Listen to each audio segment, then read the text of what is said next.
2 கொரிந்தியர் 6ஆம் அதிகாரத்தினுடைய முதல் 2 வசனங்கள் வாசிக்கும் பொழுது ரொம்ப ஆச்சரியமா இருக்கு. அது பழைய ஏற்பாட்டு கால வசனத்தை எடுத்து கையாளுகிறார். அந்த வசனத்தை பாருங்களேன், வாசிங்க யாராவது. முதல் தேவனுடைய கிருபையை ம், நீங்கள் விருதாவாய் பெறாதபடிக்கு ம். உடன் வேலையாட்களாகிய நாங்கள் உங்களுக்கு புத்தி சொல்லுகிறோம். அனுக்கிரக காலத்திலே நான் உனக்கு செவி கொடுத்து இரட்சணிய நாளிலே உனக்கு உதவி செய்தேன் என்று சொல்லி இருக்கிறாரே. இதோ இப்பொழுதே அனுக்கிரக காலம், இப்பொழுதே இரட்சணிய நாள். 2 முக்கியமான வார்த்தைகளை பயன்படுத்துகிறார். அதனுடைய அர்த்தம் என்ன? தேவனுடைய கிருபையை நீங்கள் விருதாவாய் பெறாதபடிக்கு உடன் வேலையாட்களாகிய நாங்கள் உங்களுக்கு புத்தி சொல்லுகிறோம். கொரிந்தி சபை எல்லாரையும் இவர் என்ன சொல்றாருன்னா, உடன் வேலையாள் என்று சொல்லுகிறார். நாம எல்லாருமே வேலையாட்கள், தேவனுடைய வேலையாட்கள். சோ இதுக்கு அர்த்தம் என்ன?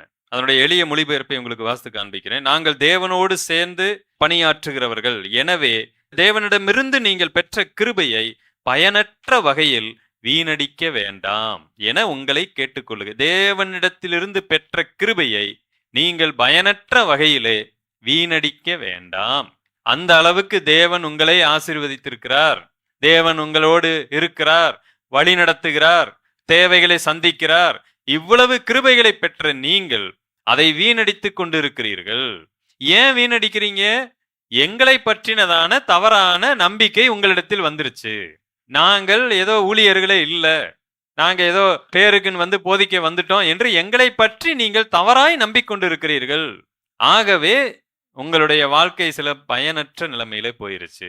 இதை நான் எப்படி புரிஞ்சுக்கிறேன் அப்படின்னு பாத்தீங்கன்னா, இன்றைக்கு பலர் கிறிஸ்டியானிட்டியில நடக்கக்கூடிய சில பல தவறுகள், சில ஊழியர்கள் இல்ல பல ஊழியர்கள் செய்யக்கூடிய தவறுகள், இதையெல்லாம் பார்க்கும் பொழுது இவங்க என்ன பண்ணிடுறாங்க அப்படின்னா, தாங்கள் தேவனிடத்திலிருந்து பெற்றுக்கொண்ட எல்லா நன்மைகளையும் மறந்து இவர்கள் பயனற்ற வகையிலே உட்கார்ந்து விடுகிறார்கள்.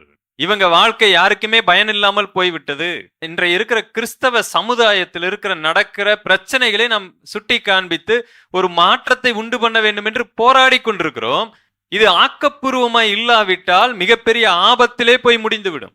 நாம கத்தியின் மேல் நின்று கொண்டு இந்த ஊழியத்தை செய்து கொண்டிருக்கிறோம். ஏன் என்று கேட்டால், கிறிஸ்டியானிட்டியில சில தவறுகள் பலரால் நடக்கிறது. இன்றைய காலகட்டத்தில் வளர வளர வளர பாத்தீங்கன்னா, வசனத்தை நாங்கள் போதிக்கிறோம் என்ற பெயரில் சிலர் தவறாய் போதிப்பதின் மூலமாக கிறிஸ்தவ மார்க்கம் தூசிக்கப்படுகிறது.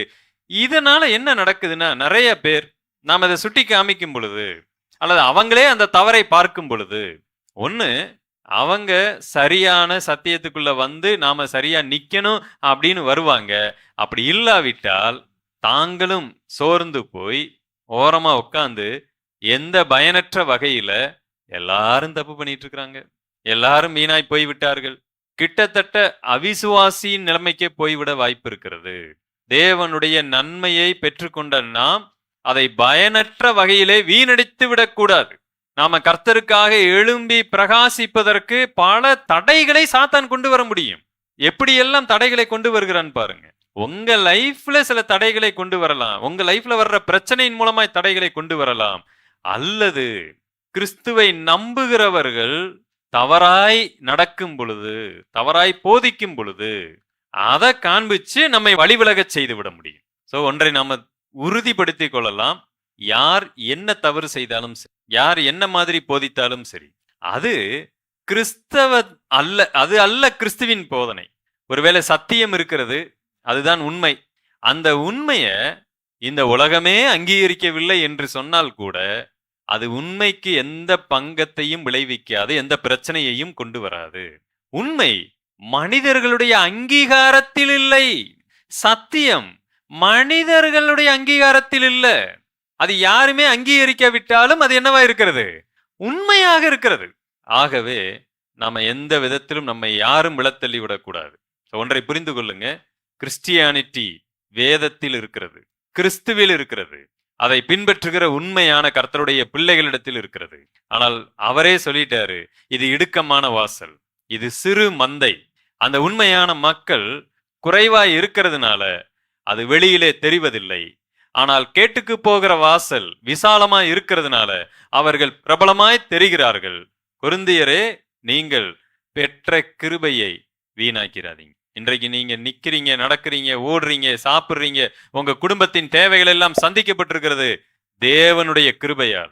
உங்களுக்கு தெரியாமல் இருக்கலாம். நான் போய் ஏதோ வேலை செஞ்சுட்டு வந்துட்டேன், நான் அதை செய்திருக்கிறேன், இதை செய்திருக்கிறேன், எங்க அம்மா அப்பா படிக்க வச்சாங்க, இப்ப நான் படித்துக் கொண்டிருக்கிறேன், இதுக்கும் தேவனுக்கும் என்ன சம்பந்தம் என்று ஒருவேளை நினைத்து விடாதீர்கள். தேவனுடைய கிருபையினாலதான் இது அனைத்தும் கிடைத்துக் கொண்டிருக்கிறது என்பதை மறந்து விடாதீங்க.